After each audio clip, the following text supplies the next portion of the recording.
Oppa Gundam style, everybody. Welcome to Wow Cool Robot. We're back in the fucking soup. It's Unicorn coverage. I'm Max. I use he, him pronouns.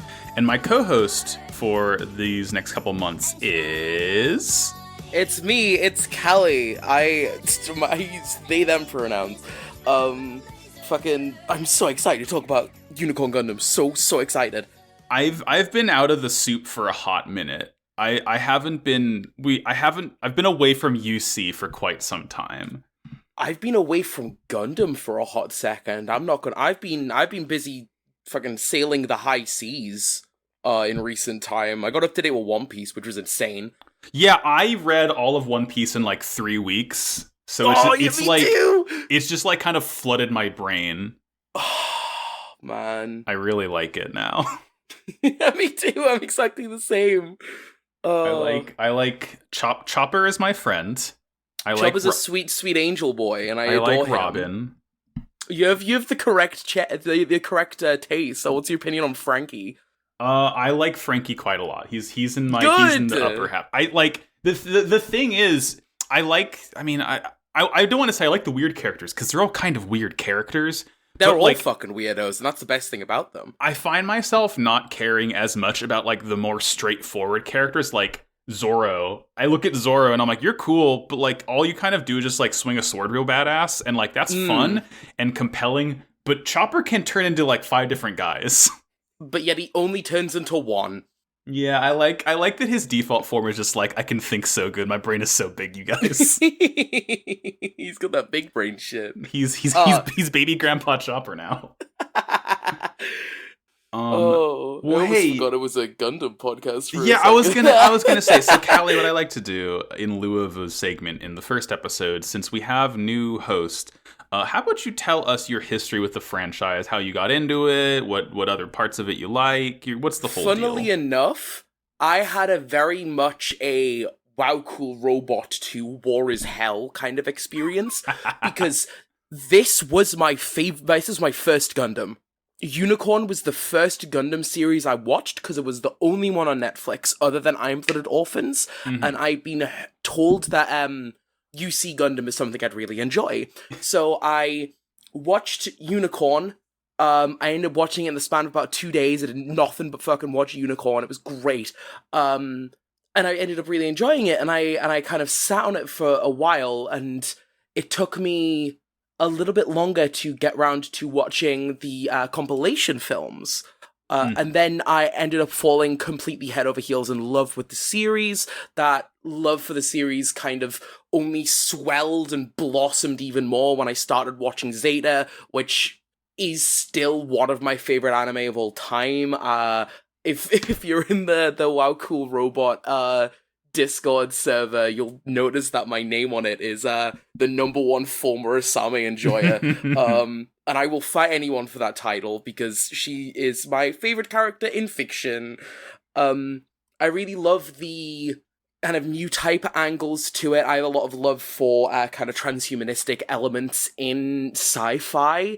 Just as like a general thing, and I really love Newtype theory, and I love the relationship that space has with Newtypes themselves. I did my final project, I think I talked a little bit about like Newtype stuff at university, just kind of talking about transhumanism and how it relates to sci-fi and how it can relate to better representing queer folk and like disabled people in general, which was a really fun project. Really, really enjoyed doing that. I really want to go back and revisit the script I wrote for that.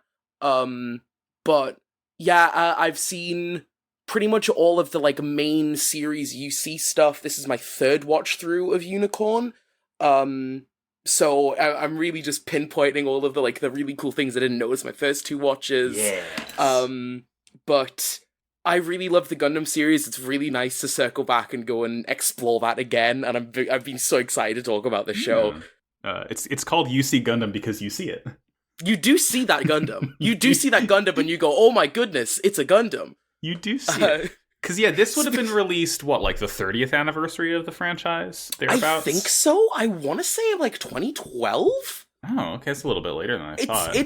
A little bit. I'm not 100% sure. Let me find out. The Bande Dessiné, the original I guess novel was from 2007, but the adaptation Wow. the adaptation began in 2010, so like a little bit after the 30th anniversary. Wow.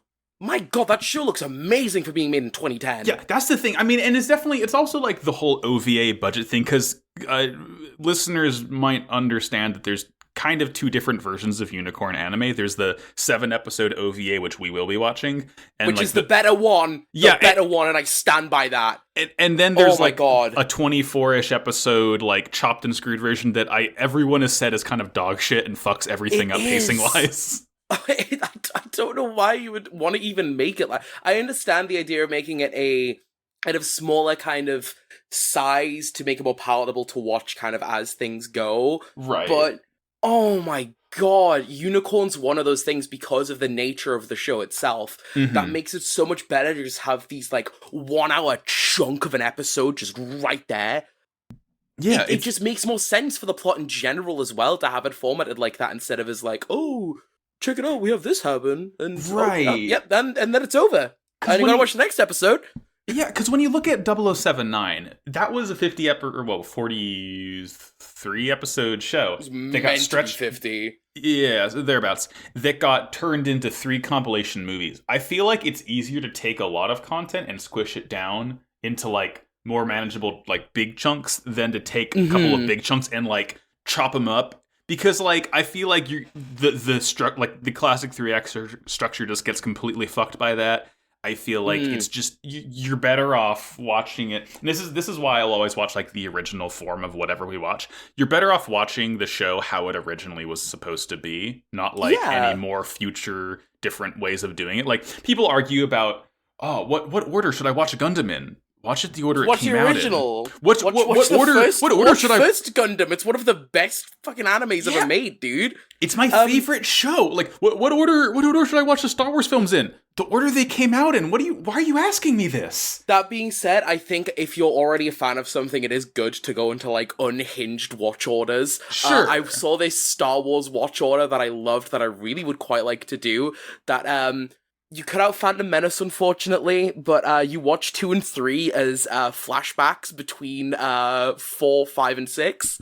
Oh, that's fun. Yeah, it's fun. It's fun when it's like that. But if you're going into a series, if you want to enjoy the series best, there's no point in kind of going, oh yeah, I'm going to watch this like one-off OVA about this side character that happens immediately before the series kind of starts, because you're seeing everything out of context and stuff like that. I think Gundam is, because of the nature of how long-running a franchise it has been, has some really great starting off points, but the best starting off point will forever be First Gundam. Yeah, there's a reason it's the first Gundam. That's the thing. It's like, and especially a franchise that's so like long-lived. Gundam is 3 years old. That's a lot of just like spaghetti to kind of dig through. So starting out before you have to like make these callbacks and fit things within the lore, and it was just like a thing they made, I feel like it's a nice, very simple place to start. Yeah, for sure. And Char is there, so I mean... That being said, the official stance the Wow Cool Robot podcast has is that you're supposed to start with the Doozy Bots trailer. I guess it's canon now. That is the official stance. Okay. I have it in company emails. I have it right there.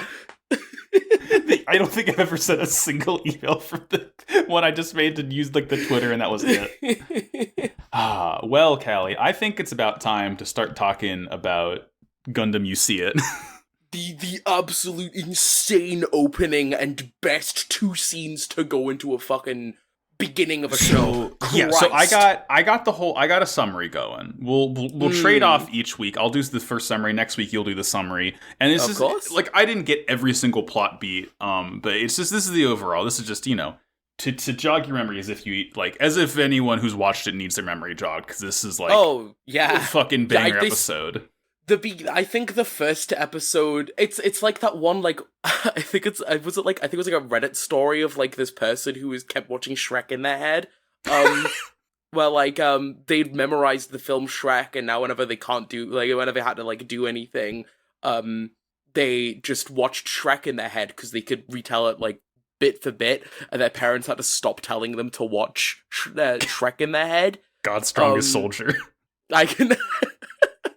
I swear I could do that with the first episode of Unicorn. That first fight scene, it's insane. But we'll get to that. That. Oh my god! All right.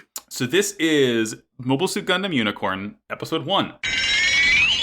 Day of the Unicorn. We open at the dawning of the Universal Century, as Ricardo Marcenas addresses the world, expositing about the future of humanity. This is cut short when a terrorist attack destroys the station, killing Marcenas and sending humanity towards a dark future.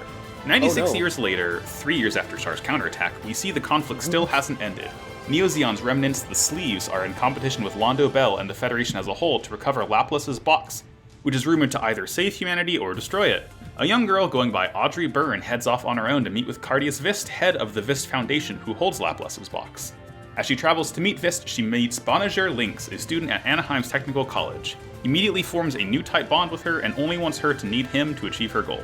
They make it to Vist, and Audrey tells him that giving the box to the Sleeves as planned will only result in more bloodshed. But he tells her he's only giving the Sleeves the key to the box as it takes someone special to actually be able to open it. Bonager is sent away but returns to Vist Mansion when the fighting between the Sleeves and Londo Bell enters the colony, killing thousands. As the Sleeves rush to recover Audrey, I don't know how I'm going to pronounce this guy's name 100 different ways. Bonager finds a fucking banana links. Yeah, Banana finds a mobile suit inside Vist Mansion, the RX-0 Unicorn. Cardius bequeaths it to Bonager, his son, saying only he can now find Laplace's box. Cardius dies, and Banana bursts out of the colony with Marita Cruz, a Sleeves pilot. She goes in for the kill in her Kshatriya, only to find the Unicorn can transform, revealing its Psycho Frame and a Gundam face. Yeah! Fucking no notes. Banger episode! Banger episode! It's so good! I love... The whole intro is crazy to me, like... Because what it's like, it's 2340 GMT. First of all, GMT is not like...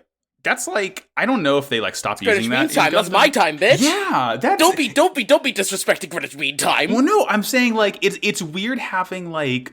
I mean, not an Earth-based time, but like when you realize this is UC0, this is back when like the Earth was still more relevant than it is in Gundam. It's very strange because like, you know, this is, I don't know when this is like supposedly set that would translate to real world years, probably like 2050s thereabouts, I would guess. Something like that, around that point, I'd say. I just love the very first line. It is now 2340 GMT. We are about to witness the end of the world as we know it. Okay, REM. Yeah. Damn, yeah, I didn't know Michael Stipe was in Gundam. Man. Then it all fucking blows up. Yeah, so Ricardo Marcenas, he's like, I guess he's like Prime Minister of the world or whatever. Yeah, I don't know. He's like Mr. UN. He's addressed. Right, guys.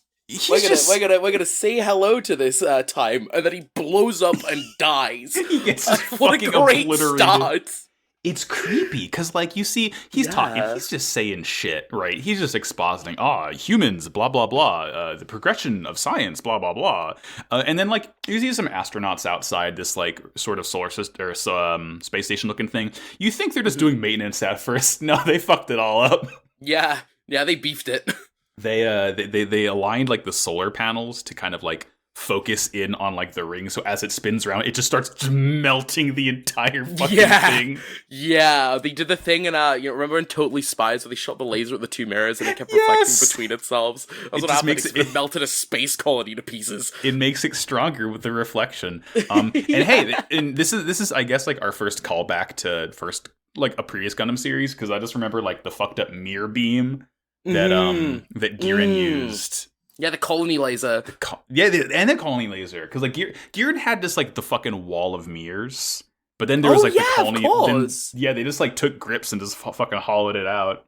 As you do. And, like, the sort of POV astronaut character, we don't know the name of yet, gets, blown from the explosion. Like, the shuttle that they escape in explodes too, but, like, he's fine. And he kind of, like, reaches out to this, like, it's like shadowy some kind of object. Yeah, it's kind of a plaque. You can see it says Universal Century on it. It's like the Declaration of Independence for space, I guess. And he reaches out, and as he reaches out, we flash forward in time, and now he's Stardew Valley Grandpa. Yeah. This man is old as fuck. He's so fucking old. He's got this old bald guy fucking talking to him, too, with like the shittiest facial hair you've ever seen. if we're gonna be generous and say he was like 13 when he did Cool Terrorism, that means he's now 109 years old. I think that's the point, that he's like the oldest fucking bitch in planet like Earth's existence. This is the crustiest old man in the world, and I can't wait to see him die. I can't wait to see him like move once, and you kind of just hear like. Can I have like a phone? Can I have a Stardew Valley mod that makes this guy grandpa? Please. I want him to hand out and reach me my invitation to the farm. Do you think the back of that weird plaque, if it is the Declaration of Independence, has a space treasure map on it? Yeah, you have to squeeze some space lemon juice on it. Yeah, I think we should help of Space Nicolas Cage. I think we should let Space Nicolas Cage have a Gundam. Well, I trust him. That's what the Unicorn was meant for. Oh my god. And that's why it transforms. It's a reference to movie Face Off. Yeah. Exactly! And when you activate the system in the Unicorn Gundam, it makes your face John Travolta's. God, I love Face Off so much. Fucking horrendous movie. Incredible cinema. So this old man, he's talking to his assistant. We learn his assistant's name is Cardius. He looks like he's a very square hair. He does. He looks like just your regular like old man anime CEO, basically. Yeah, he looks like an oil baron. Yeah, and this is the first mention of Laplace's box. We don't know what the fuck it is. All we know is that it's either really good or really bad, and it's gonna depend on who finds it. It could go one of two ways. It's like the fucking Callie. You played Mother 3? I've not played Mother 3. The only Mother game I started playing Earthbound, then I got bored. Okay, yeah, I wasn't fair. bored of the game. I'm just bored of RPG formats sometimes. Like the only like RPG I've played in recent time was like Digimon Cyber Sleuth. Oh, that's a good one. Very, very good game. That's a good one. But it's like the needles from Mother 3 for those who understand that reference. It's just like... I think I heard about those. Yeah, it's like you pull it and it's like if you have good vibes or bad vibes determines like if you pulling it was a good idea or not, basically. Yeah. And then I don't give a shit about these old men anymore because I want to see a space fight. Yes. I want to say, wow, cool robot. Yes. Oh, this was the first mobile suit I ever saw in action, in motion, in a Gundam piece of media was the fucking Kshatriya. This thing, the NZ666 Kshatriya. Yeah, the Neozeon 666 Kshatriya. This thing looks fucking unreal. It's like it's that kind of Zaku like two-tone green. It has these cool like this bits of yellow piping around the arms and the legs and the torso. It has these really cool we learned the Neo Zeon unit here is called the sleeves, and that's because like they have sleeve armor that looks really cool. It's very reminiscent of like the Zeon crest that like they would wear. You see it on the chest and like the wrists of it. It also has 4 fuck-off huge wings that are just chock full of funnels. Yes. Would you like to hear a bit about the developmental history of the Kshatriya? Because the Kshatriya is based off a mobile suit that we have seen before, all the way back in Double Zeta Gundam, the Queen Mansa, which had 2 of those, like, I don't remember what they're called. I like kind of like wing binders, I think they're called. I think they're just wing binders. Yeah, so although the Queen Manta only had 2 of those wing binders, the Kshatriya has 4. I believe the Kshatriya has access to, it's either 16 or 24 funnels. I'm going to lean over and look at my model and I can count how many. It is 24. It is 24. Yes, that's right. Those things are a fucker to cut out, tell you what. Yeah, I can imagine. I'm glad I haven't done one yet. Oh my god. As much as I love funnels are my favorite piece of tech in sci-fi. I think they are the sickest things ever. And I think it all comes back to like the fact that like the first Gundam fight scene I watched had some of the sickest movement I've ever seen. I'm gonna say sick a lot because it is fucking sick. It's sick. That's what it is. It's just textual. Yeah. It's the fact that like, okay, so there's that moment. So in this fight, these like it's 3 they're Jagans. Yes. Well, it's like 2 Jagans and a Stark Jagan, which is just like a Jagan covered in armor. Yeah, just covered in bullshit. It's fucking so cool. It's got like a little back booster and stuff, and they're going forward. And this pilot, Marita, basically sends her funnels out, and there's this moment where her eyes are closed, and the music kind of goes like fuzzy for a second because like the score in this show is fucking incredible. Hiroyuki Sawano, my fucking beloved. Absolute godsend. Please stop doing soundtracks for bad pieces of media. Yeah, that's the thing. For every Gundam Unicorn, he does a Attack on Titan. Like, oh, he does an Attack on Titan and a Fate. Didn't he also do Kill la Kill? Oh, Kill la Kill rules though. Well, it rules when you're a kid and you're like the age of the characters, and then you go back and watch Kill la Kill and you feel like really weird for watching it because all of those characters are 16. That's like, I watched Kill la Kill when I was a teenager, and then watching it now, I'm like, oh, I gotta turn this off. Someone's gonna walk in on me watching this. I'll forever treasure the memories I had of watching Kill la Kill when I was like, 14, 15? Yeah. I will never watch that show again. Yeah, absolutely not. But soundtrack's bangers though. Bloomin' Crowns is still an amazing song. Anyways, Marita has her eyes closed. The soundtrack kind of muffles itself a little bit. And then her eyes open, and then it goes like big and bombastic again. You just go like that. You have that sound design of it going like just get sound of the funnels melted. Is just so good. Like you cannot fathom how utterly fucking owned this pilot is. Because like this if guy we're comparing is just gone. Just obliterated. We're comparing it to like, the first time you see funnels in Zeta, Haman uses them in the Q-Blade, and like, pew pew pew pew little lasers. Like you don't see like what should happen when a funnel hits you. You get a little bit of like the fear of like a bunch of little things flying around you a ton in Double Zeta as you see more of the Q-Blade. But in this, it's like, yeah, this is what would happen if 24 psychically controlled laser beams were circling around you like gnats. You'd get got so bad. Got so fucking bad. Like the two of these guys, it's the fact that like they're both getting owned at the same time. Yeah, and it goes to just such a testament to how much of an absolute pilot legend Marita Cruz is. She rules. I love the animation of like how the funnels like they shoot from the outside in, so the Jagans are getting their head and their legs and their arms like blown off as like they're like circling around. They just like melt the cockpit. It reminds me of like those like, like the high pressure water cannons that like Blastoise is fucking based off that just cuts through shit. Like it's surgical. Kind of like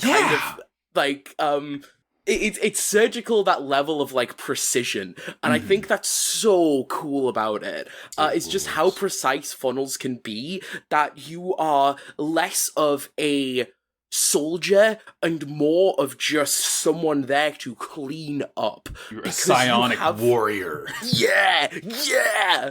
But then the third guy comes forward, the one with the booster on him, shoots these rockets at him, does this, I think we see later on that these kind of rockets are like a flashbang type thing that like scrambles communications and stuff. Yeah, they're probably full of Minovsky bits, you know how it is. Yeah, just full of bad vibes. We put soup in a rocket. This pilot is probably, the thing is that I love to think about this pilot is just that had he been in any other series, he would be like a main character ace, but because he decided to go toe-to-toe with Marita fucking Cruz in the Kshatriya, he's dead. He's gone. But he put up such a good fight. That's the thing. I love, like, you see they, like, fly toward each other. And, like, I guess she sent out all of her funnels, so she's just fighting with a beam saber against this guy. But, like, they're rocketing. It's like pinballs, like, just bouncing off and flying back toward each other. And just, like, they lock and they start spinning around together at one point. It's so fucking cool. That spin has such a really good movement in it, because essentially you see, like, the moon and the sun in the background. And it's only when the Stark Jagan pilot's back to the sun is there that he disconnects and goes in for, like, a stab. And the only reason that doesn't work is because there are, like, 4 high-powered jet boosters pointed at him, and it just blows him away. It's like me and my 90 horsepower Mazda 2 going up against like someone's like 300 horsepower Camaro at a stoplight. No, it's more so like you're like, what? Sorry, could you tell me what the name of your car was again? It's a Mazda 2. A Mazda 2. It's like going a Mazda 2 against like a fucking TIE fighter. It just isn't gonna work. It's not gonna happen, my guy. I'm not gonna lie. I'm sorry.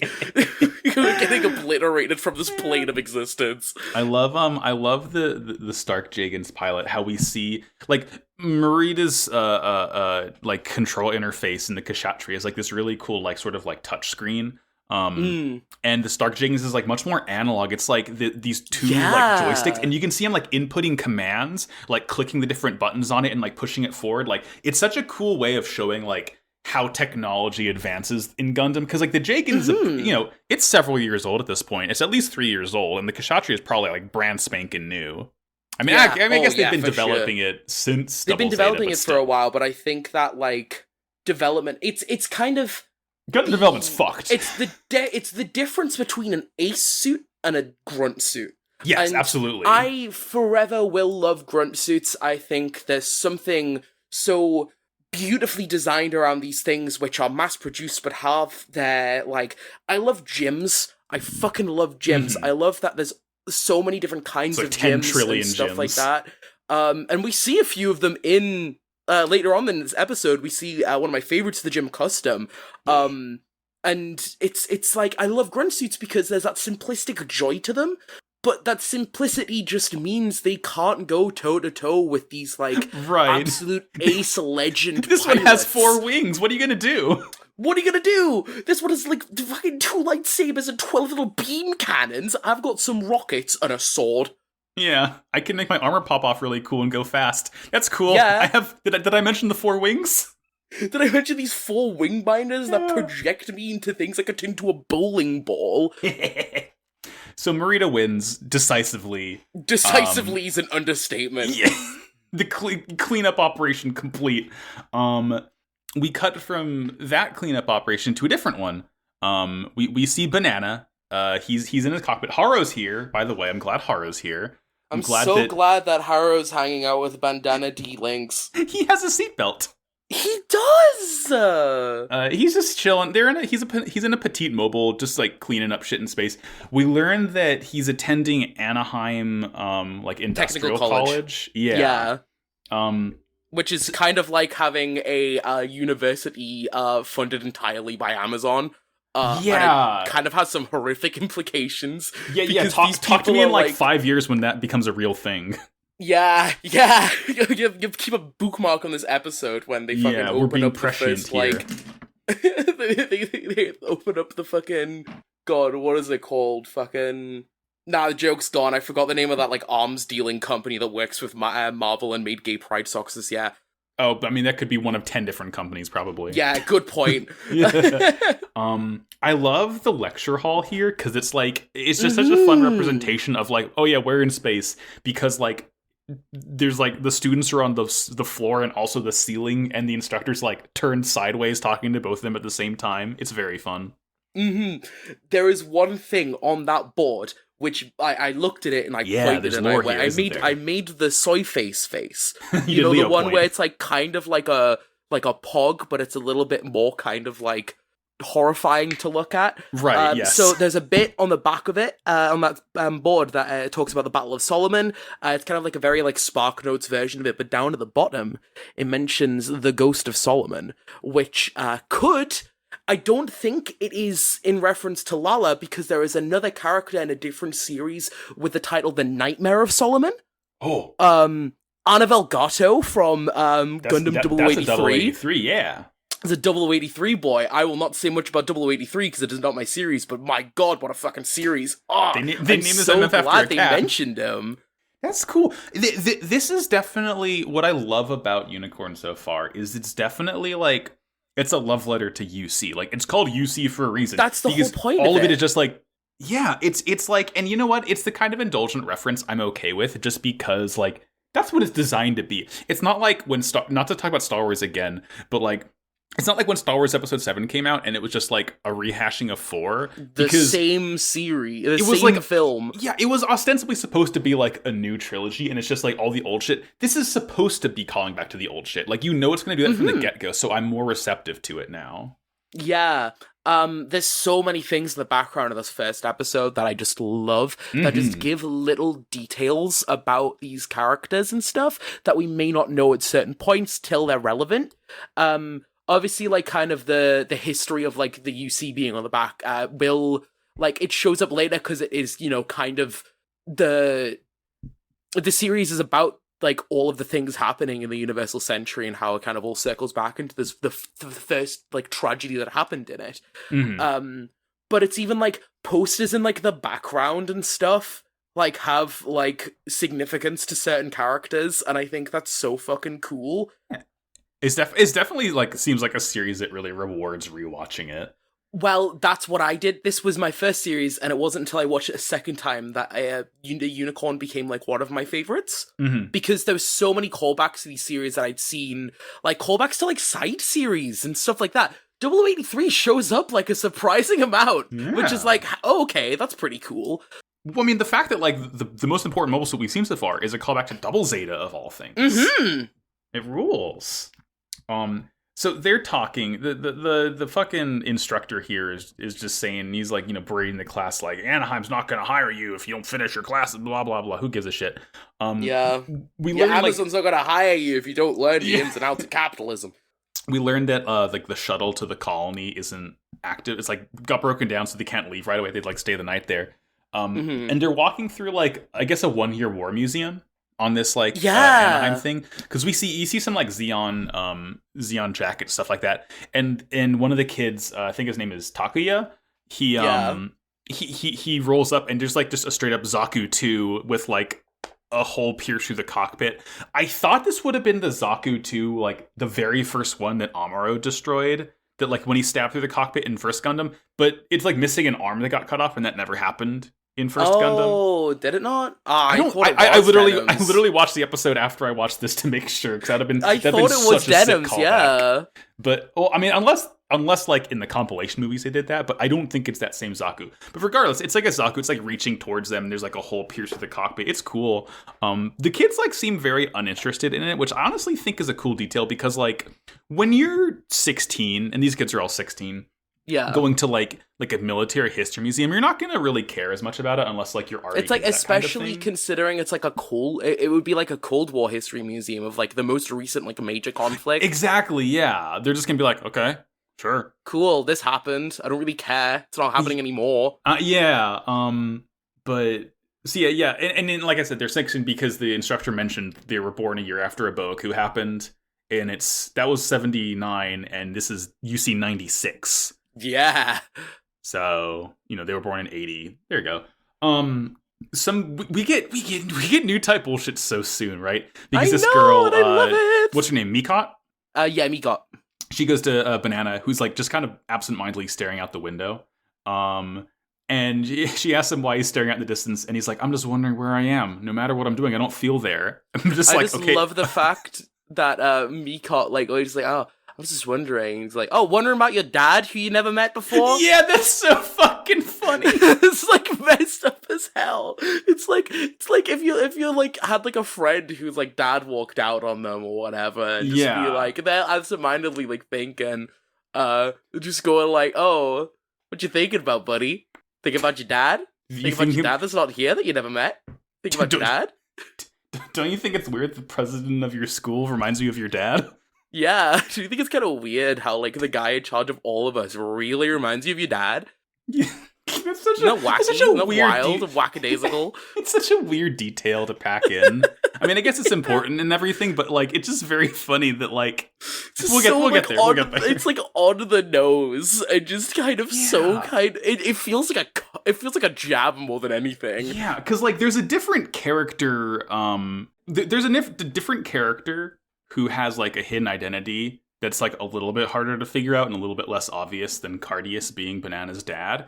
But they still give you plenty of clues in the first episode to figure out who she is, even without saying who she is. But until then, Banana's staring out the window. He sees, like, the unicorn flying. It's going fast as fuck. And, like, when he sees it, he gets this flashback to this tapestry that has a unicorn on it. And we cut and he goes to like, this... "Oh, that's kind of weird." And it's probably meaningless. Anyway, and like we cut inside the cockpit, and the pilot is just like losing his absolute shit. Cardius is just like, keep going, forehead, keep going. Yeah, it's like, hey, you see that asteroid field? Why don't you fly into it? You fly into that asteroid field, my guy. It's so funny when like he has him dodge at the last second, and Cardius is like, well done, and he's like, thanks, and Cardius goes, I was talking about the machine. I'm most impressed. ... with the machine. This machine is so good. Yeah, they kind of exposit that, like, after they get back to the control center, Cardius gets word that there was a class still at the Anaheim college because the shuttle broke down, and he's like, oh, well, even if someone did see it, it would have been going way too fast to notice. And then it just cuts back to Bazinga. Yeah, just thinking, what could that, what does it mean? What was that? What was that? The shooting star? It couldn't be. Yeah. Oh, I made a wish. We also, so he's in this control room, Cardius is, and he hears about the battle that happened earlier between the Sleeves and Londo Bell. And, the Sleeves got away and like, oh, fuck. We get a mention of Bright Noah. They mentioned, because like Bright... Yeah, he's in charge. I guess like Londo Bell has a base on Londinian now, and like Bright Noah's in charge of it. I guess is he like the HBIC like head in charge of Londo Bell? Yeah, now? He's the I think he was in charge of Londo Bell during Char's counterattack, wasn't he? Oh, whatever. I don't give a shit about Bright, so exactly. Who does? Who cares? His son's way more cool. His son is, but he Navue Aaron.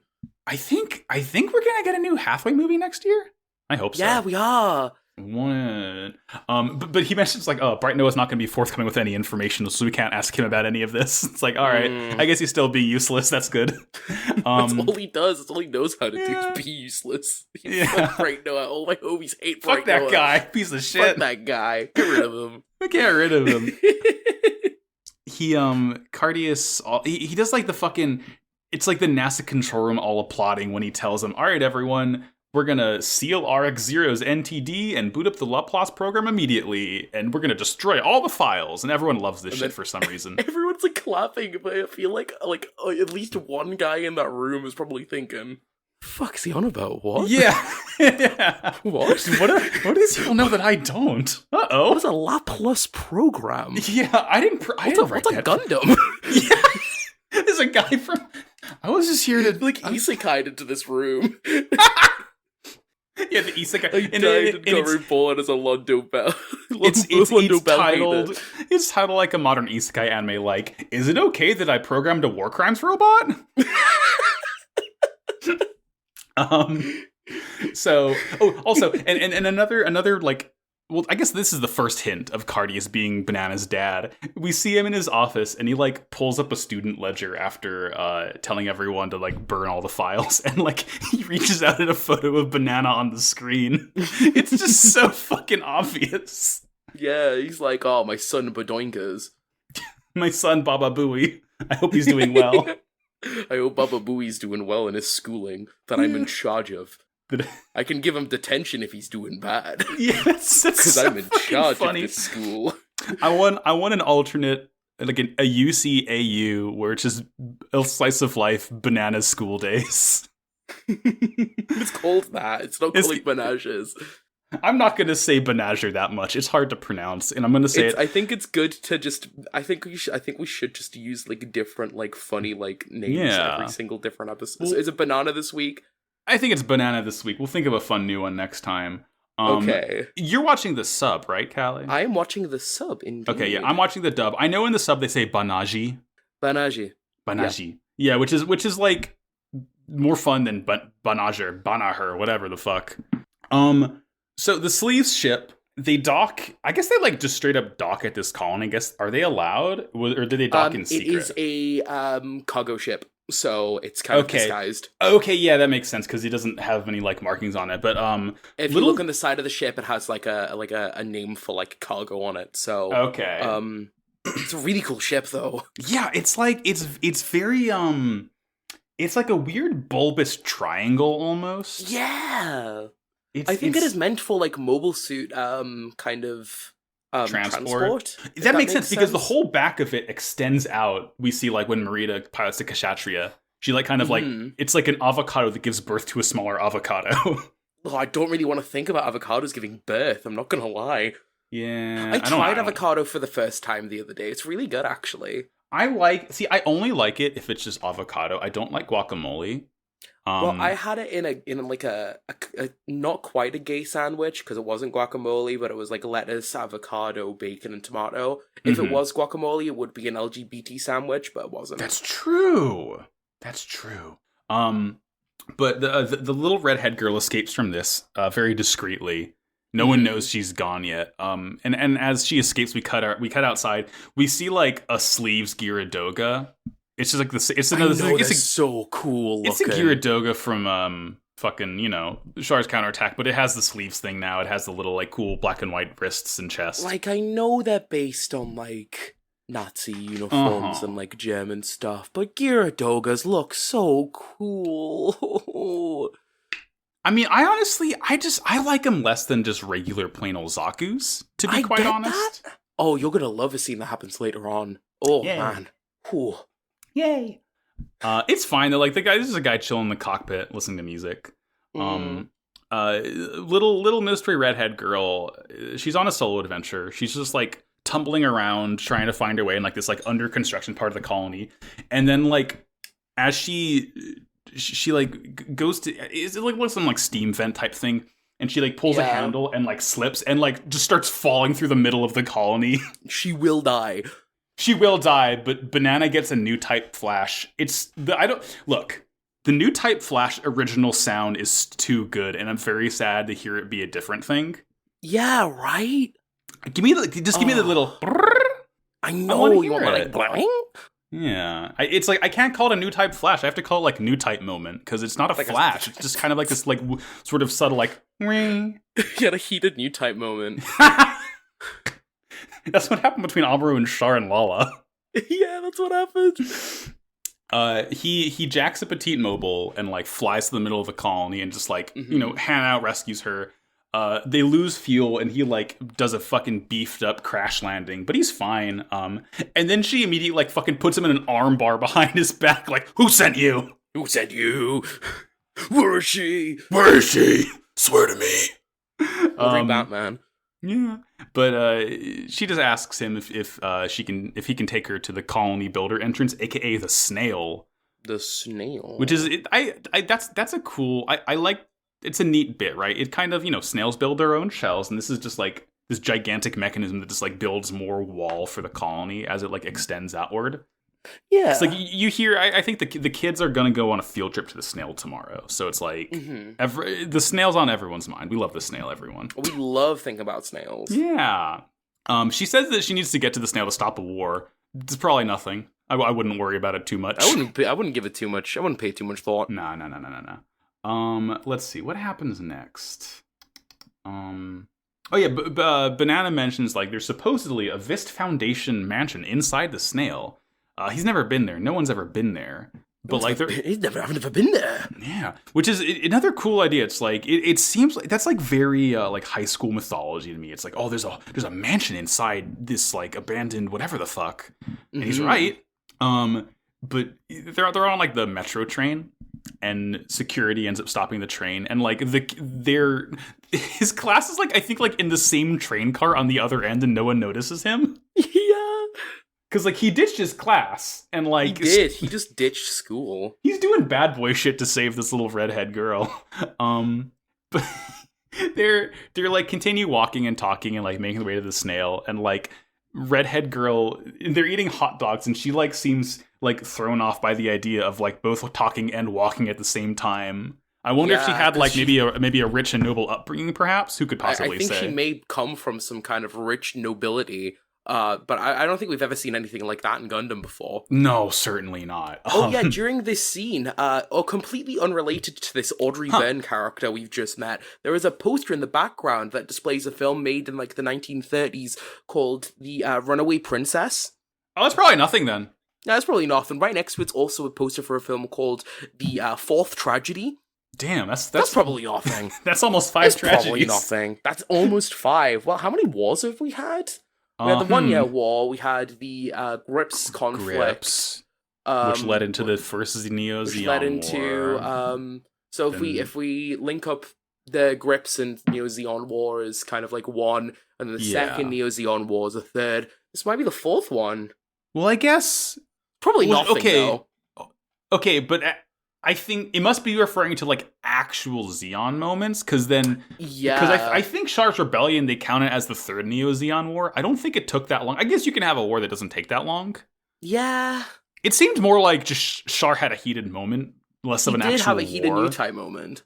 I mean, they got very hot while the fucking Axis was falling on her. Yeah, they did. They got real warm. Oh, shit. Callie, did you see, there's going to be a P Bandai... Sorry to talk about P Bandai. No, it's okay. I'm for context, our audience, P Bandai don't ship to the United Kingdom. It's going to be a, Yeah, the Axis Flash. The Axis shot color Jagan. Yeah, it's so fucking pretty. Oh, it's so nice. I'm never gonna own it. No, I don't really, like, honestly, I don't really care to own it. Like, my hot take, I don't think the Jagans are that cool. They're no gyms. They're not. I think they're cooler in Unicorn. I think Unicorn's where they started really nailing mobile suit, like, design. And I think it's part of the reason why the Origin mobile suits look so good. Because I feel like they went and they took that Unicorn design philosophy and applied it to all their mobile suits, and it gave them like just kind of extra technological edge. Add detail on everything. Sure. Yeah, it's I'm literally looking at my desk right now. My workstation is just like a completely disassembled Zaku 2 Origin that I'm like, I need to get more brushes to paint like the missile boosters on it and all sorts of shit. On my desk, I have a Miltank plush, a Retzko pop figure from a Gretzko, and a statue of Trafalgar Law. I don't have any Trafalgar D. Waterlaw. Put respect on the name. Oh yeah, no, of course. Sorry, Mr. Trafalgar D. Waterlaw, my one true love. He's right there. Because of the thing of this, the way that the statue's posed, it looks like he's trying to grab Retzko's head. It's pretty funny. I'll send a picture of it after. Hell yeah. So, Benager, they're taking an elevator, and like as the elevator goes up, Marita and like two other of the Sleeves goons are just like standing there waiting. Like I love that shit when like the enemy is just like taking a shortcut and is just waiting up ahead, be like, "Hi, I'm here now." Yeah. As this mystery girl talks to Marita, Banana's like programming Haro, and I just love that Haro has a fucking fake bomb function built into him.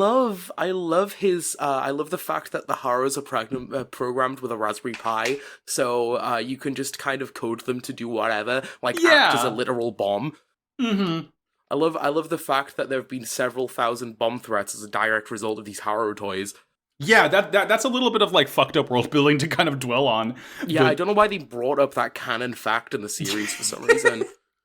He does kind of wild. You know the Eminem meme where he's like throwing a rat at you? Woe, plague be upon ye. Like, woe, Haro be upon you. That's what Banana does. Whoa, Haro be upon ye. Because he just fucking, please.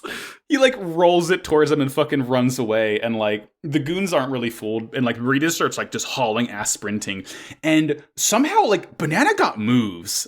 He do have moves. He do be schmoovin'. He does like this fucking like sweep kick on Marita and like grabs her coattails of her trench coat and like swings her off of like the platform they're on, and she lands and she's fine. But like, what the hell, Banana? You're 16. You shouldn't know how to do this like fucking Mission Impossible shit. Practicing Aikido, don't worry. It's on the curriculum. You've got to know it if you want to be a part of Anaheim Electronics. True. I mean, Camille did learn martial arts in school too, so I guess it's just like Gundam UC rite of canon. passage. Yeah.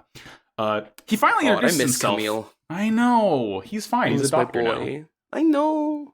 He's 4. So's 4. 4's alive. She's doing great. What? Did I fucking... Okay, last episode of Double Zeta, sorry to completely completely like... Oh, I know what this is. Yes. There is a scene where there is, basically fucking, it's the scene where, Sailor is taking, Lena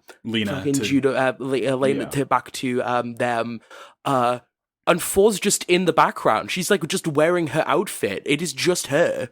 It's just her. It's just like, straight up. She's alive. Nah, this is the thing. I mean, 4 already died once and she came back. Yeah, she got better. It's fine. Yeah, she got better. She got better. But Banana introduced himself. Yeah. Banana Links is his full name. Banana Links. Banana Links. Stupid. It's such a dumb bit, and I love it so much. A little redhead girl hesitatingly introduces herself as Audrey Byrne. Sure. And there's no hep there. Banana asks her, are those people with you? Are they anti-Federation activists? And she's like, there's something like that. How do you know that? Why do you know that, Mr. Banana? Who are you? Yeah, his combat training, his weird knowledge of geopolitical, I don't know. I think Banana's his own little Splinter Cell. I think he might have something interesting to him. He's just rocking up. He's just he's every single time he says something, it makes me think of the fucking Deus Ex protagonist. Yeah. It's just why do you know this? Why are you telling me about, what are you asking? Yeah. Sir. We cut from that to Cardius. What Guile, I think, is his assistant, the bald guy with the goatee. I didn't know they had Street Fighter characters in this. He looks good in 6. I haven't watched any 6 gameplay yet. I have quite slow hands, so I struggle with fighting games quite a lot. The only one I've actually played has been Fighters. But Fighters even then, I'm rules. not good at it at all. I only play it because I get to look at my good, sweet, pretty boy 17. I'm a 16 enjoyer personly. Oh, he's so cool. I love the androids. I love his attack. He just takes his arms off and bite the onions. I like how they took Android 16 and just made him one of the best grappler characters in fighting games. He's so cool. It rules.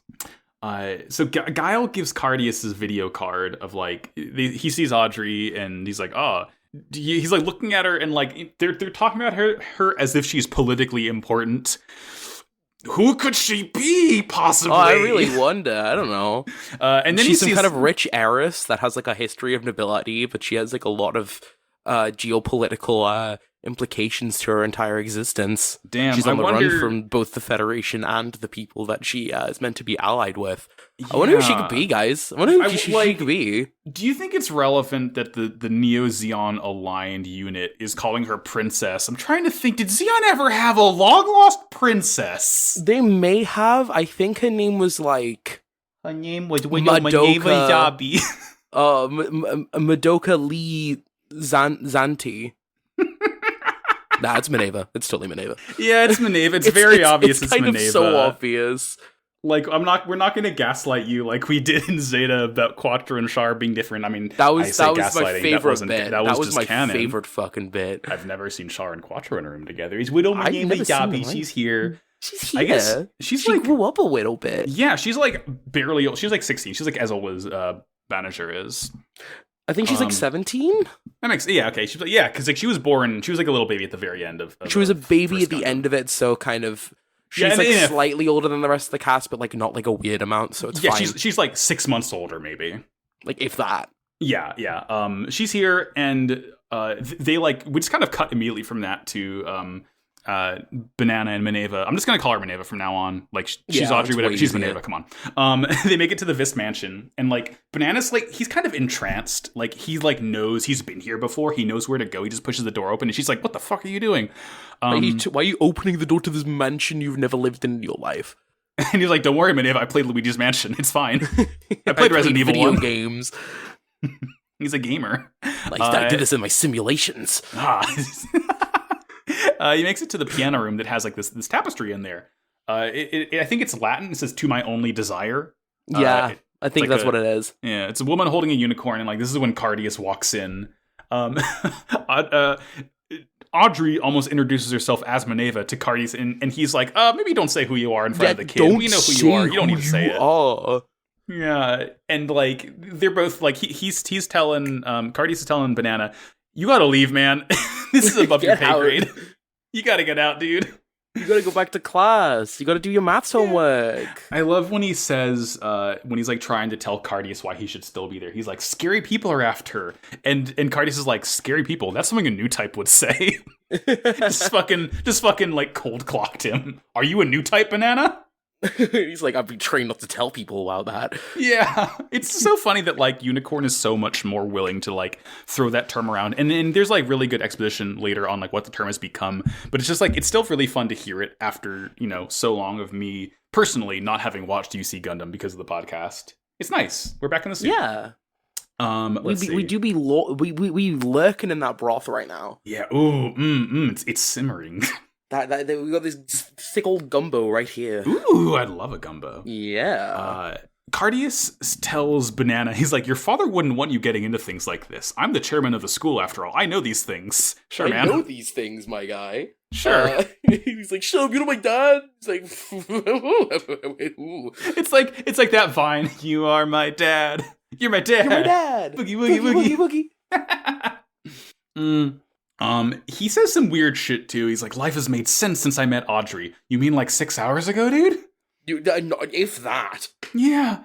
And Audrey just tells Banana she doesn't need him anymore. Go, forget about me, blah, blah, blah. He gets escorted out and he's very, very beat up about it, very sad. Oh, we get another fucking insane bit of exposition because once Banana's out, Cardius starts talking to Mineva and he's like, it's fine if full frontal, the second coming of Char gets the box. The second coming of Char. That's the kind of shit that raises my hackles. I don't want him to come back. I kind of miss him. I miss my sexy little man. It's just like, I've seen Full Frontal. I know what he looks like, but just like... He's so fucking big. Char got a perm. Char got a perm and was decidedly just built like a linebacker and 6'3".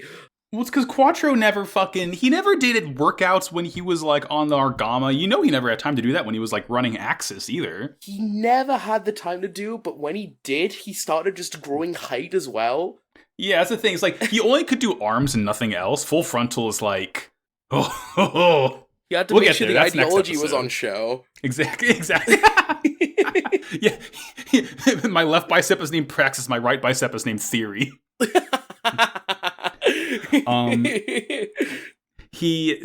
So we get we still don't know what the fuck the box is, but Cardius kind of reveals to Mineva like, we're not giving the full box to Full Frontal. It's just the key, and you're going to use the key to find the box, but not anyone can do it. You basically need to be kind of like special to do it. So it's just like making things very, very confusing. And like, it happens later when like Zinnerman's talking to him too. Cause like, what a good name. Zinnerman I love Zinnerman. He's like one of my favorite characters so far. Yeah, he's really cool. If only because of the one moment he has where he doesn't kill Banana. Yeah, he's a really cool guy though, don't worry. But it's like, all the sleeves are under the impression that they're there at the Snail, at the Vis Foundation to get Laplace's box. So I guess he was going to hand the Unicorn over then to them? I think that was the plan, yeah. Okay, interesting. I mean, it goes awry, as we'll see later on, but this is when Zinnerman shows up. Like, he's meeting with Cardius separately, like, Mineva's not there, not with them. But Zinnerman goes to meet with Cardius, and, like, this is when Londo Bell shows up. Like, we see the guy in the Gyaradoga start to freak out, and, like, Marita gets a Newtype flash. She's like, enemy! Because we see, we see some Jagans. We see this new suit called the Rizel. Yeah, this thing really is like funky looking. It's a souped-up version of the Regi-Z from Char's Counterattack. Char's Counterattack, except it doesn't need to discard its flight capabilities. Yeah, it actually transforms and isn't like a dogshit transformation like the Regi-Z was. It's like the Regi-Z was the refined Gundam Zeta, but the Rizel is like the refined Regi-Z. Yeah, which is really cool because it still has that kind of like Zeta transformation gimmick, but it's just a really cool souped up mobile suit. I really like the Rizel. It honestly looks more Hyakushiki than Zeta. Like, you can see it in the head and the way the chest goes, but like it has like the sort of like backpack that the Zeta had. It has like the flared bell bottom legs the Zeta had. The one thing I don't like about it is like the extra sensors it has on the shoulders. They look like Zelda boss weak points to me. Yeah, these, like, a little big, bit. bulbous... I do kind of vibe with like the amount of red on it though. I think it's pretty cool. Well, what I really like is that the Commander Rizel, all of the lights are green instead of red. Yeah, it doesn't have like an antenna like a Xeon suit would have. It just like changes the lighting color on it, and that's a very cool touch to me. And on top of that as well, we also see some mobile suits that they don't say the name of it, but it's called the Lodo. Yeah, is that the little Master Chief? It is the little Master Chief that is basically the best form of a gun tank. Fun fact for you guys, I've never talked about this on a podcast before. Now you can. I fucking hate the gun tank so much. I've never seen a mobile suit make me so angry than the gun tank. The fact you need to reconfigure this thing so one person can use it proves how useless it is. Oh yeah, it has some bigger firepower and its big old shoulder cannons. The gun cannon did that. It's in the name. Yeah, we're gonna it can take actually away... walk. It can walk and it can pick up things because it has hands. Unlike the gun tank, which can't do shit. It is bad. It is bad design. It is bad. The two best versions of the gun tank are the one from the original kind of like Origin OVAs where it was explained where it was kind of a predecessor to mobile suits, yes, because that makes fucking sense. Whereas this big ugly tank. Hulking thing, yeah, it's like a tank they put a guy on top of. Hulking fucking stupid tank thing, big brutish big thing. Yeah, that makes sense. It's not a mobile suit because mobile suits are more refined. The fact that they made the gun tank at the same time they made the Gundam and the gun cannon is beyond comically stupid. We made one that sucks. We made one that's worse than the other two. And I think the best way of kind of seeing that the gun tank sucks is that in the compilation movies, like halfway through the second one, they just get rid of it. They just replace it with another gun cannon. God, that rules.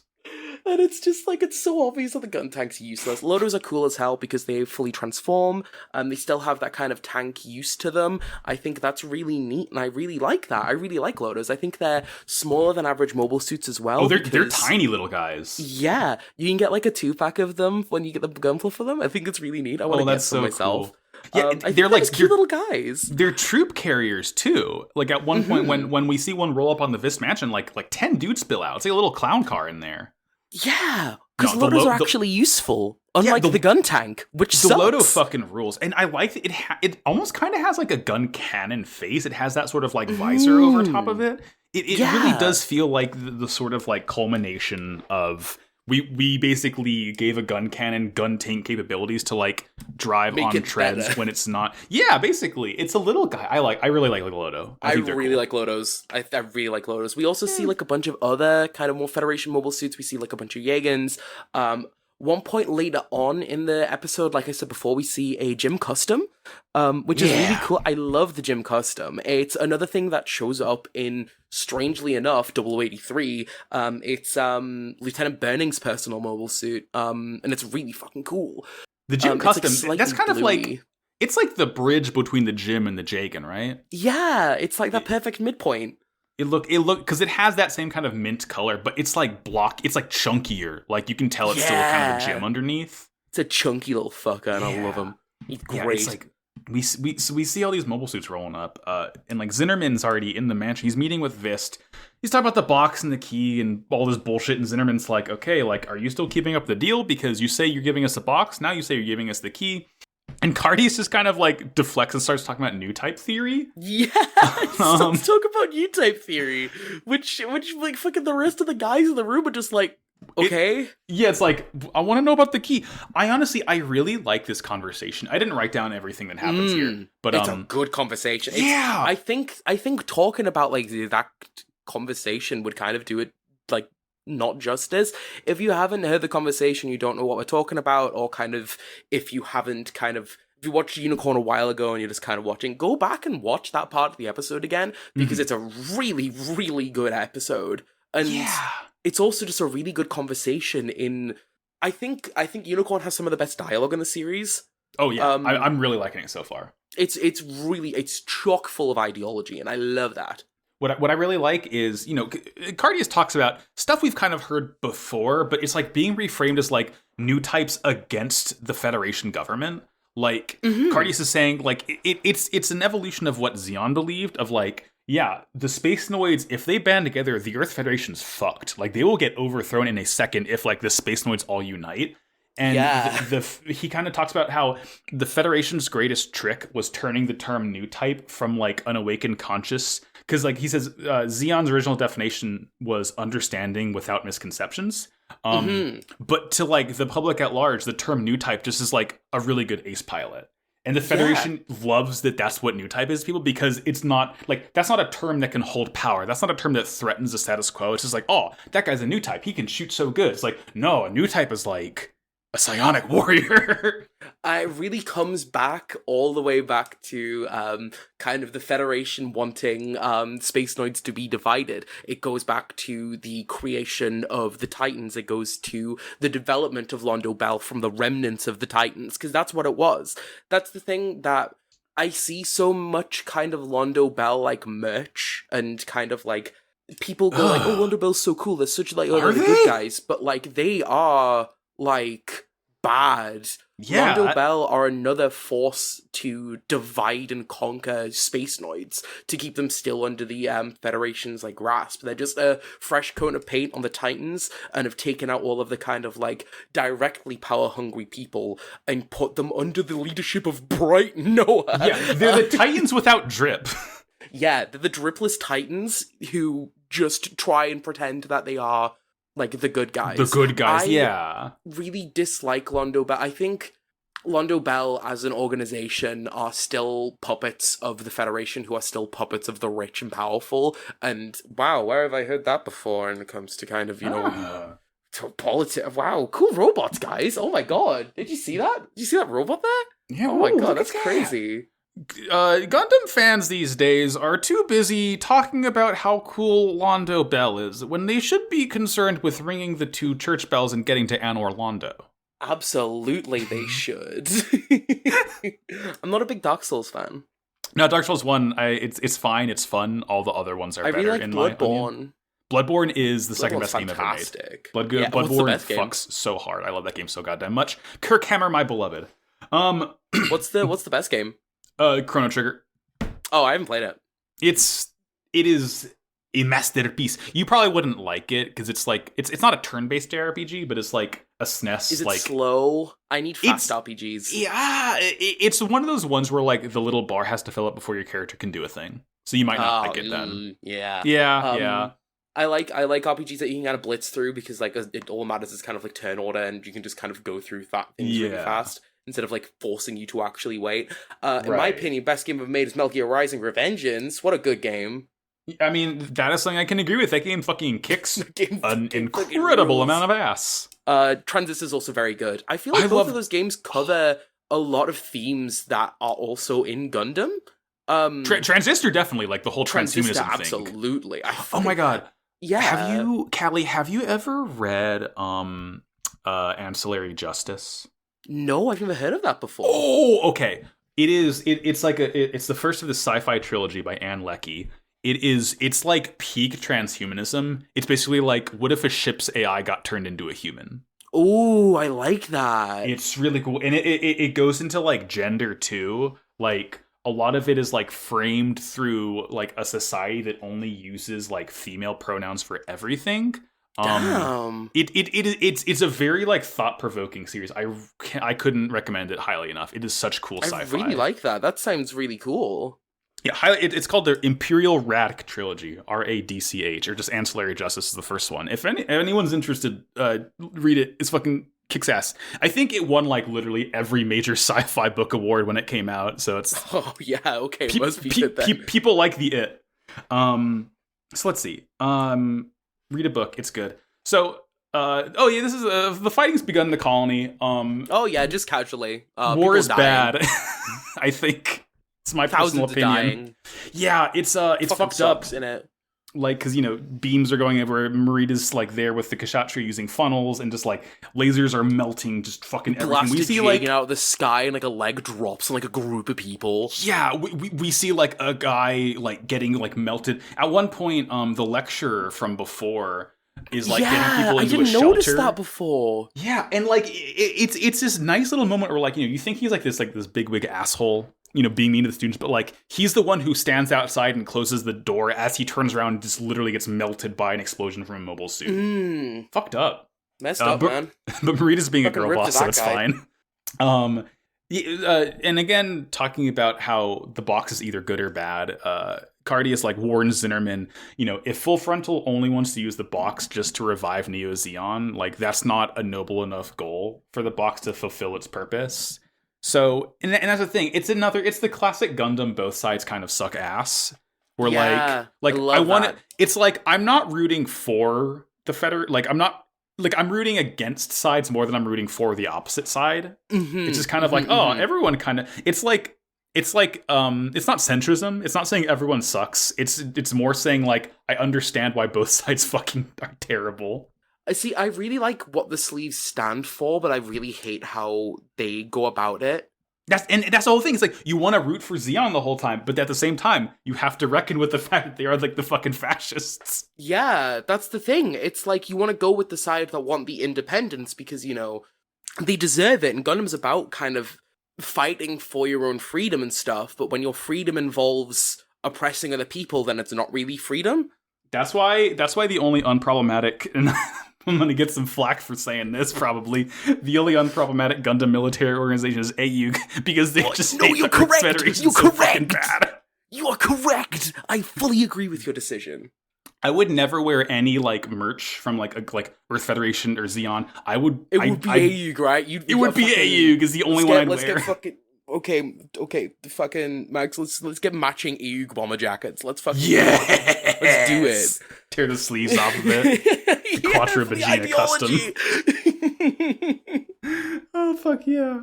I in Forza Horizon, you can make little vinyl decals for your cars. I have a little AUG bumper sticker I put on some of mine. Oh my god, that's so cool. Everything's bad. The war is hell. Is bleak. The city's getting destroyed. People are dying. Banana runs off in all this. He's like, I gotta find Audrey. This is bad. I gotta make sure she's okay. I gotta get in there. We also see the Nail Argama outside. Yeah. I didn't expect it back. I know it didn't get destroyed or anything, because, you're not gonna like who it's being used by. Yeah, I mean, I liked it when the fucking Double Zeta kids took it over. That was the best time of Agama shit. This is just and now some it's guy. Just it's like seeing a really cool teacher just completely crushed by their career. Yeah. Just kind of sad, and just kind of you yearn for their own glory days more so than your own. I know. Yeah, it's just some fucking guy and some different crew, and they send off another guy in a Rizel, and we can tell he's important because we see his face a lot. We don't know his name yet, but he's just some nice looking blonde boy, I guess. I do not like this man. Yeah, I've heard mixed things. I do not like this man. We can't speak of him yet because we don't know. I will say nothing about it, but I do not like this man. I do not like his vibes. Rancid little individual. I don't like the way he looked at Minerva. I don't like the way he looks at anyone. I don't like his eyes. Get rid of them. So, shit goes bad, and I think all of Banana's classmates get obliterated at one point. All but two. Because Mikot and Takia ran over to him. Mikot and Takia, fine. I think Mikot's holding Haru at this point. A Rizel blasts a beam through the wall of the colony to try and get through, and it just obliterates a classroom full of children. And when they recover from that, I think Banana's able to get to Minerva, and he tells them, or no, I'm sorry, he tells Takia and Mikot to run, because he's okay, those Rizals were sent by a mothership. Go there, they'll keep you safe. So they're heading that way, and that's when they meet up with Minerva, and those three continue as Banana just kind of is dicking around. He's just exploring at this point. I think the worst thing about that scene is Takia having to grab Mikot because Mikot is just heartbroken, and it's the words, "Where did everybody go?" Just because these. Yeah. It isn't just that these kids are dead, it's that hurts. They've been obliterated. They are nothing. They're gone. It's there's no they're just trace. Gone. There's nothing to bury. Yeah, God. And it's God, that's rough, buddy. Gundam reminding you that war is indeed hell. It's almost people are so obsessed with being this next Newtype ace that they're willing to sacrifice the lives of the people around them as civilian casualties, because Londo Bell stands more so for being a feared force than being one that actually does good. It's about the prestige of it all. It is about prestige. Yeah. That is what the Federation is about. The Federation is about its own prestige and what it means. You gotta rest on your laurels. Yeah, exactly. They're so eager to reap, but they don't want to sow. Exactly. It's a good way to put it. So like Zinnerman runs off. So we cut to Cardius Mansion, right? Zinnerman runs off when all the fighting starts. Cardius is also going around, and he like gets in an elevator. Like there's this whole like gunfight sequence with like the sort of the special forces that come from the Federation that pour out of the Lodo. People are getting shot. I think one of like the sleeves guys that came with Zinnerman is shot dead. Yeah, Cardius, he's shot dead. He makes it out of an elevator, and we see a guy named Alberto. Alberto, yeah. Alberto, and Cardius is like, I bet Martha put you up to this. A lot of first names of the people who are familiar with each other that I'm sure we'll learn later on. But this definitely seems like this whole thing was a Federation plot to either get the sleeves there and then capture them, or just to like take the unicorn for themselves, one or the other. I'm pretty sure it's just to grab the unicorn. It's just like by providence the sleeves were also there, sure. Considering the fact that everyone kind of knows that Laplace's box is a surefire way to destroy the Earth Federation. Yeah, that's the Federation's scared right now. They want to get this thing terrified. Then Cardius does some like sick CQC. I think it's just genetic. I think the whole family can just do cool fucking melee shit. Yeah, he breaks a guy's neck, uses their corpse as like a shield, steals a gun, shoots a guy, and then gets shot in the heart. Yeah. So it's not that good, but you know he tried. Yeah. We cut from that. Marita senses, she's like, the princess. Like, okay, all right, sure, it's textual. Okay. She's going off to find Maneva. And this is when Taki and Mikot meet up with Audrey, and like the Rizel pilot from earlier saves them and just kind of like gives them all a weird look. But he like carries them in the hand of the mobile suit back to the Nail Argama. This is when Banana makes it to the hangar where the unicorn is. As he floats up, he sees Cardius like fucking rummaging around in the cockpit.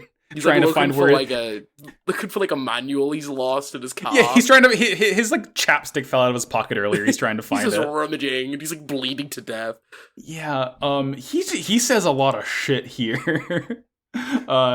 Banana like calls him out for not helping Audrey earlier, for not listening to her pleas, allowing all this fighting to happen, and Cardius is just like, this is what humanity does. It destroys and exploits. It's our nature. We have to revive humanity's hope that was born at the start of UC. And I'm just like, okay, but like there was just a big old terrorist attack as soon as UC started. You understand that, right?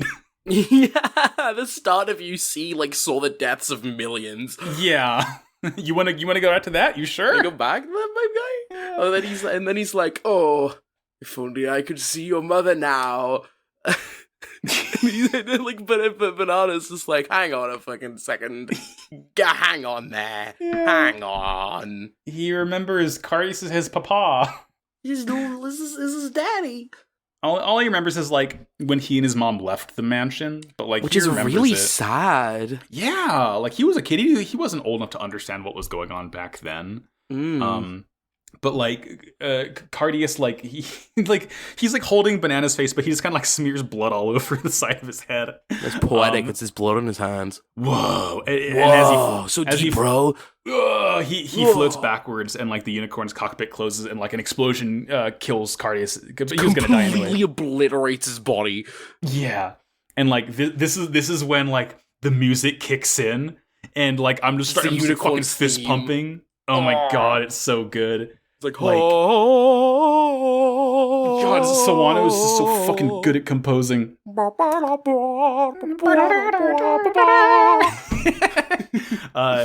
not the best track in the soundtrack, though. It's not. It's not. Oh my god, you've no idea.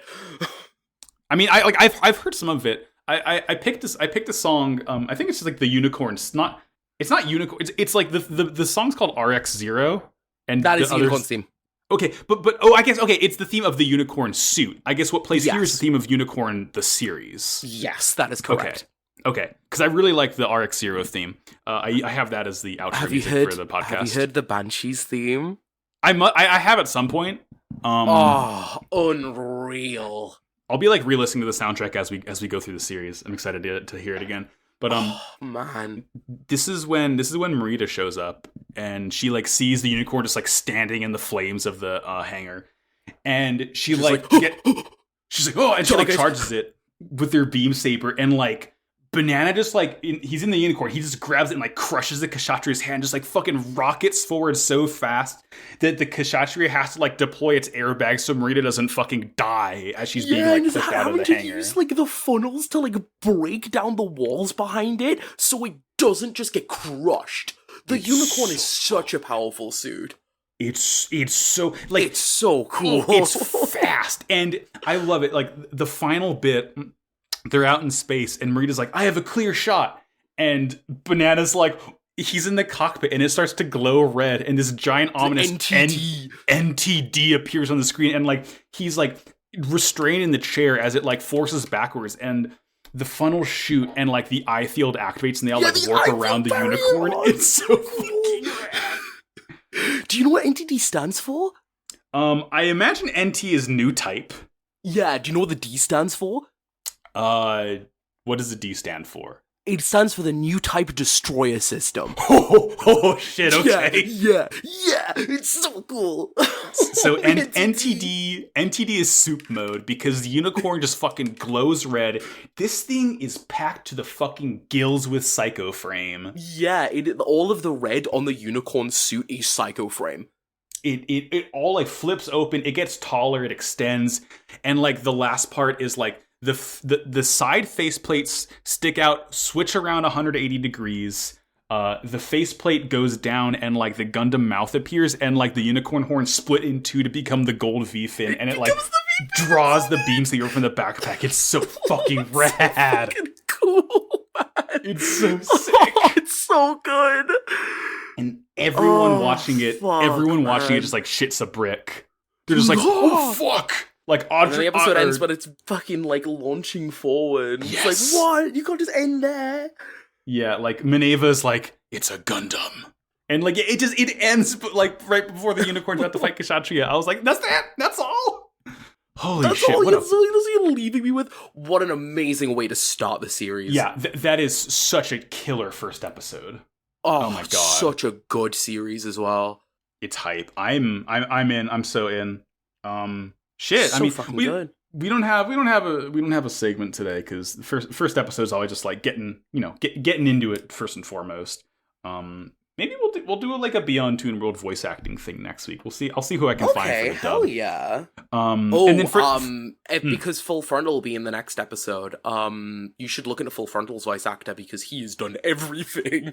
Yeah, okay. So because that's the thing. Like I'm at the point I need to start keeping track of who I've talked about on Beyond Toon World. I'll do his dub actor because like I already talked about. I mean. Okay, yeah, because I already talked about Shuichi Ikeda back in First Gundam, and that guy's like he's like one of the most recognizable voices in anime. But for that, we can also switch off, like, the episodes the episodes you do the intro, or the, like, episode recap for, I'll do Beyond Toon World, and then vice versa. Okay, cool, yeah, so, like, nice. In 2 weeks, if you find a cool sub-actor, we can talk about that. Yeah, for sure. But in the meantime, as we're rolling down to close, Callie, do you have any plugs you want to give? I do not yet. There is something I'm going to be setting up. So, I used to, you probably expect, if you know me, you probably be expecting a kind of like, VTuber plug, but I've kind of stopped streaming in favor of starting up another project. I've been writing a book. I won't go into it at all because I will be here far too long and I don't want to waste your time. I'm setting up a Twitter account for that tonight. So I will be developing. I'm going to sort that out, and by next week I'll have a plug for that. But for now, you can just kind of, my Twitter account is @Cowlie, which is COWLLIE. It's like Callie, but with cow in front of it. That's how I typically do things. But yeah, expect a plug next week. For now, just that one. Fuck yeah. I'm Max. You can go to Twitter at MaxyBajillion to find me. You listen to my other shows, Pot of Greed, which is about Yu-Gi-Oh! We have just finished season 3 of GX. It fucking whips ass. We'll do season 4 in like a month or so.